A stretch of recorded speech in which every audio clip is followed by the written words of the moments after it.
Cancer, welcome to your astrology reading for the month of November. So before I jump into this, this is going to be most applicable for your rising sign, also known as your ascendant or the ruler of your first house. So any of those would be the same. This is how other people perceive you, especially when they first meet you. This is still applicable for your sun sign, which is how you express yourself, and then also your moon sign, which is how you process everything internally through that emotional lens. And so understanding all three and the impact of all three is going to help you figure out how the month is going to play out for you and what areas of your life are going to be impacted at what times. We have a lot of energy. There's been a lot of changes happening this year from an astrology standpoint, and we have some big ones again in the month of November. This is going to be with us for a little while, so let's just jump into it. On the 1st, we have the new moon in the sign of Scorpio. So that one's going to happen at 8:47 in the morning Eastern time. And so Scorpio is a very deep, passionate, transformational type of energy. It's sitting in your fifth house, the fifth house being your house of fun. So think of everything that you do outside of work that you enjoy doing. So your hobbies, passion projects, children, short-term relationships, that's all part of that fifth house energy. And so with the sun and the moon at the same degree point, there's a lot of emphasis on highlighting how you feel about this, really expressing yourself and expressing the way that you feel about your passions, your hobbies, maybe even children. This is going to easily blend with whatever you're trying to accomplish from a growth standpoint because there is this trine to Saturn retrograde in Pisces. And so that is sitting in your house of growth and expansion. So when you think about who do you ideally want to be? What kind of path do you want to carve out for yourself going forward? This is going to easily blend with whatever it is that you're trying to do here, whatever work you're doing to figure out your goals here. It is going to create obstacles or challenges to any kind of changes that are happening in your significant relationship here. So there is a square to Pluto and Capricorn, and so Pluto and Capricorn sitting in your seventh house. This really is about structures that exist here, changing structures that exist here, maybe changing expectations, the way that you view this relationship, just in general things here. And so Pluto and Capricorn, we're about to have Pluto leave the sign of Capricorn forever. I say forever, it's not really forever. It's forever in our lifetime. We won't be dealing with this anymore, but the point here is that maybe now's not the right time to be focused on that relationship. Now's the time to be focused on children or your passions, things like that. And really that requires your attention. Then we have Mercury enter the sign of Sagittarius. So that happens on the 2nd at 3:18 in the afternoon Eastern time. And so when Mercury enters Sagittarius, this is sitting in your sixth house of daily routines. And so daily routines, think about the things that you do on a regular basis. This is actually really positive from this perspective because when you think about the conversations that you're having, they're going to be very informative. They're going to be very honest and direct and to the point, high level focused, that kind of energy. That is all Sagittarius energy. And that is going to easily blend with how you feel about your passion projects, your children, short term relationships, things like that. It's also going to easily blend with whatever action that you're trying to take that's in your best interest. And so when you think about your conversations and any kind of growth that you want, or just kind of that mindset that you have, that Mercury and Sagittarius does relate to the way that you understand and process things, it's going to easily blend with whatever action that you're taking right now. It's also going to help you get clear on those kind of goals that you set for yourself. So when you think about your ninth house energy, what dreams do you have for yourself? Who do you ideally want to be? What kind of growth and expansion opportunities exist for you? And so the way that you're seeing your daily life, the way that you're expressing yourself in your daily life is really going to help you get clear on those goals. It's also going to create an opportunity to make changes in your significant relationship here. So in that marriage or that significant other, where it does create a little bit of I want to say tension. It's an opposition energy. It's going to be Uranus retrograde in Taurus. And so there's changes that are happening within your friendships. And these are internal changes in the way that you're thinking about your friendships, the communication, maybe the way that you are connected to those people here. It's going to be opposite to the way that you're expressing yourself in your daily life. And so just kind of keep that in mind. It's an opposition energy. It's a push-pull. It's like a one or the other. But you're focused on other areas of your life right now. So it makes sense why your friends might not be the front and center priority. And then on the 3rd, because we're at the third. We have things happening every day here so far. At 11:10 p.m. Eastern Time, we have Mars enter the sign of Leo. So it's leaving your sign, it's going into Leo, which means that there's actions connected to your personal finances. And so Leo, being a very bold, dynamic type of energy, you might be taking action that steps outside of your comfort zone. What is it that you want to do? What is it that you're trying to accomplish here? Think about your savings plan, the way that you spend money, because that's all second house energy. Second house being the money that you already have. This could also be things that you have that you value. You might be buying something here that you value. That could be the case. When Mars enters Leo, it's actually going to trine Mercury and Sagittarius. So the action that you're taking in your personal finances is easily going to blend with the way that you're expressing yourself in your daily life right now, that kind of growth and expansion mentality. It's also going to help you get clear on what those growth and expansion goals are. You can kind of see how all this is really helping you out. It's also going to create an opportunity for changes to happen within your friendships. And again, these are internal changes, so it's your perception of the friendships, the connection that you have with these people. So whatever you're doing in your personal finances or really centered around what you value, it's going to help in that area of your life too. It is going to be opposite this Pluto in Capricorn energy. And so when it comes to making changes in your significant relationship, that's where it's that push pull. It's also going to create some obstacle or challenge here as it relates to your career or public reputation. So whatever action you're taking in your personal finances, maybe now is not the right time to heal a wound connected to your public reputation or your career in general. It's more of, let me do something here and now versus let me address something different. And then on the 7th, so I'm going to highlight it here and I'll talk about it at the end of the month, but on the 7th, we have Mercury entering the pre-shadow for its retrograde. And so the retrograde happens on the 25th. Just want to highlight here that we are going to have the shadows. So this is when we're going to start to take our conversations outward and start directing them inward and really think things through in a different way. So I'm going to just table that for now and talk about what is happening next. So on the 11th, we'll have Venus enter the sign of Capricorn. So that's going to happen at 1:26 in the afternoon Eastern time. Venus and Capricorn. So Venus rules relationships. It likes to bring things together. It's all about harmony and balance. And in the sign of Capricorn, now it's occupying your 7th house. So this is your significant other, those significant relationships in your life. This is harmony and balance. And so what you're trying to do here is bring things together with this person. And so that is actually going to help you heal whatever wounds you have connected to your career or public reputation. Where it does create some challenges is when it comes to your growth and expansion, getting clear on those goals that you want to accomplish, how you feel about going after those goals, that's where it's going to create some obstacles or challenges here. But Venus and Capricorn itself does seem to be focused on bringing harmony and balance into this relationship. And then on the 15th, we have Saturn stationed direct in the sign of Pisces. So that one's going to happen at 8:21 in the morning Eastern time. And so Saturn, now stationing direct, when it was retrograde, you were doing a lot of inner reflection, figuring out what work do you need to do to go after any kind of goals. What are your goals? That growth and expansion. Now, instead of really thinking about things, you're going to start putting in the energy and effort. And so that's what this is focused on. During this time, what it's doing is it's going to create obstacles or challenges to any kind of inner growth that you're looking for, because now you're going to be working on your goals and your dreams. Now is not the time to work on yourself internally. It's an external reflection. There's also a square to having these kind of high level growth conversations. And it's more because you're focused on going after your goals and your dreams right now, as opposed to just talking about them. And then on the 15th, we have the full moon in the sign of Taurus. So this is the same day Saturn stations direct. It's just later in the day.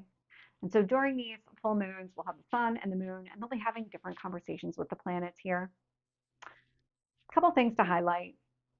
For you, this is a 5th house, 11th house energy. So your sun in your 5th house, this is that sun in Scorpio, deep, passionate expression of yourself. Maybe hobbies, children are involved, anything that you enjoy doing for fun. Opposite, maybe how you feel about your friends right now. So kind of think of it from that lens, like you're not necessarily working on your hobbies when you're with your friends. So hobbies, friends, kids, friends, that kind of energy. During this full moon, we actually have the sun and moon having different conversations with the planets, but only the sun is actually having a conversation with Mars. So the sun in Scorpio will trine Mars in the sign of Leo. And so any kind of passionate self-expression, maybe something how you feel about kids and just the things that you really enjoy doing for fun, it's going to easily flow with whatever action that you're taking in your personal finances. Where there is going to be some kind of challenge here is when the sun is opposite Uranus retrograde in Taurus, but that makes sense because the moon is there too. And so where the sun and the moon are opposite, the moon and Uranus are both sitting in Taurus. So how you feel about your group of friends, that's going to fully align with whatever changes are happening within those friendships. The sun is going to be opposite that energy. So how you're expressing yourself with your children or how you feel about children, your passion projects, you can kind of see where the oppositions are taking place here. But there are positive aspects. So when it comes to getting clear on your goals for growth and expansion, both the sun and the moon are going to help out here. So the way that you are expressing yourself, passionately expressing yourself through kids, hobbies, things like that, that is going to easily blend with getting clear on what your growth and expansion goals are. So it's almost like you're taking that energy and you're helping to amplify it. That could be part of what you're trying to carry forward in your growth and expansion, and that's why it easily flows. It's also going to be connected to the moon. So the moon in Taurus, how you feel about your friendships, it's going to create an opportunity for getting even more clear on your goals as it relates to growth and expansion. So you've got two big areas of your life that are really aiding your growth and expansion and those goals.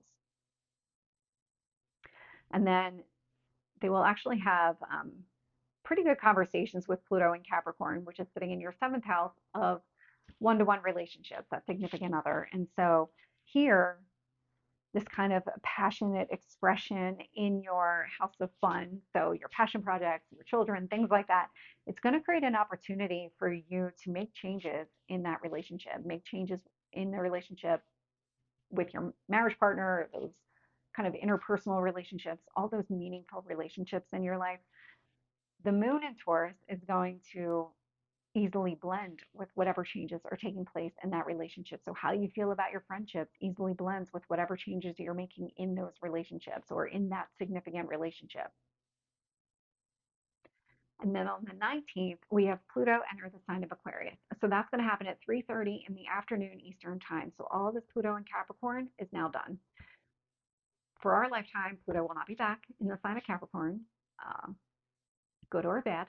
So now it's entering into the very liberating Aquarius energy. And so we got a taste of that earlier this year because Pluto's been back and forth between the two. And we've actually been kind of encouraged to close out some chapters here in the Capricorn energy. And now we're moving into this Aquarius energy. So Pluto in Aquarius is actually going to be sitting in your eighth house. And eighth house is a house of transformation, Pluto being a planet of transformation. This is also connected to your finances. So thinking about the money that you earn, the money that you pay out in debts each month, any kind of inheritance, things like that. So there is some sort of liberating transformation, maybe to your money, maybe just to you in general. And that is going to create an opportunity for deep, passionate self expression here because it will sextile the sun in Scorpio. It's also going to trine Uranus retrograde in Taurus. And so this kind of liberating transformation, it's easily going to blend with whatever changes are happening within your friendships. It's going to create an opportunity for you to get very clear on your growth and expansion goals. Because what's been happening here is all of the structures from the Capricorn are being broken down in the Aquarius.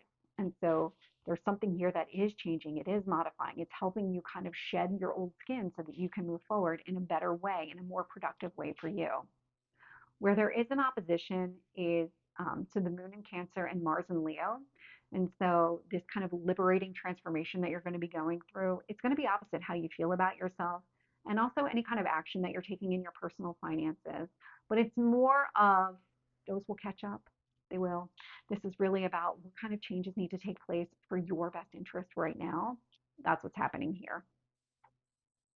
And then we have the sun enter Sagittarius. So that's going to happen on the 21st at 2:57 in the afternoon Eastern time. And so sun in Sagittarius, similar to Mercury in Sagittarius, there's a lot of positive self-expression. There's a lot of expressing the way that you feel about things, thinking big picture, what kind of goals you have in mind for yourself 5 years, 10 years from now, getting really to the root of things, being very honest and open.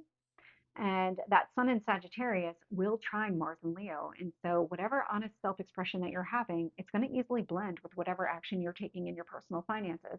So, if you're thinking about things like, I've got this a 5 year savings plan or 10-year savings plan, or even further out, I'm looking at my retirement, you might be having conversations with people and taking some sort of action to achieve that, to achieve those goals that you're setting out for yourself. We do have that trine Neptune retrograde in Pisces. And so that Neptune retrograde would be those goals that you're looking at. What kind of growth and expansion are you trying to achieve here? The Sun in Sagittarius will sextile Pluto in Aquarius. And so you've got these goals, maybe connected to your finances here, and it's creating an opportunity for you to make changes now in liberating change for your own maybe thought process, the way that you're going about this savings, maybe even to the money that you earn. You might be going after something that has a higher paying job if you want something more money in the future to be able to retire. Maybe you've got goals to retire sooner. So something like that could be coming into play here, and it's just really being sparked by this Sun entering Sagittarius. The only area where I see a little bit of difficulty is this opposition to Uranus retrograde in Taurus. And so any kind of changes that are happening within your friendships, the way that you're expressing yourself, that Sun in Sagittarius in your daily life, it is opposite to those changes. It is something that you can work with. Then we have Mercury stationing retrograde in Sagittarius. So that's going to happen on the 25th at 9:42 p.m. Eastern Time. And so the pre-shadow began on the 7th, like I said before, and then it stations retrograde on the 25th in Sagittarius, and it will station direct on December 15th, still in Sagittarius. And then the post-shadow actually goes until January 2nd, 2025. And so we're in this energy for a little while. When Mercury stations retrograde in Sagittarius, a lot of those kind of high level conversations that you're having, that being honest with yourself, now you're directing everything inward. You are being honest with yourself. You were being honest with yourself before too, but it was in your daily life. So you might have been really speaking your mind with other people, being honest and direct openly, but now it's about you reflecting on that and seeing the truth of the situation here. That is going to be opposite to any kind of growth that you're looking for, because there's a lot of introspection that's taking place as opposed to, let me think about everything instead of growing and going after something else. And same thing with this Mercury retrograde square Saturn in Pisces. And so when you think about your goals that you want to grow and expand, this is where obstacles and challenges are coming into place. And so here you could work with the energy, but right now it's just making it difficult to go after your goals here. It's also making it difficult to kind of get clear on what your goals are for your growth and expansion, things like that. It has everything to do with the fact that you're now having a real honest conversation with yourself. You're really looking inward, directing everything inside to say, am I seeing this clearly? Am I seeing the big picture here? Am I really understanding everything? And instead of maybe gaslighting yourself, this would be the conversation where you're saying, okay, but I've always told myself it was this, but it's not. It's actually this over here. And so this would be that internal reflection that's taking place. But that internal reflection is actually going to help you heal that career wound that has been coming to the surface, or public reputation, something like that. So it does have its benefits. It's just going to be with us for a little while. So Cancer, this is your reading. I hope it resonates. If it did, please like, share, and subscribe, and I will see you next time. Take care.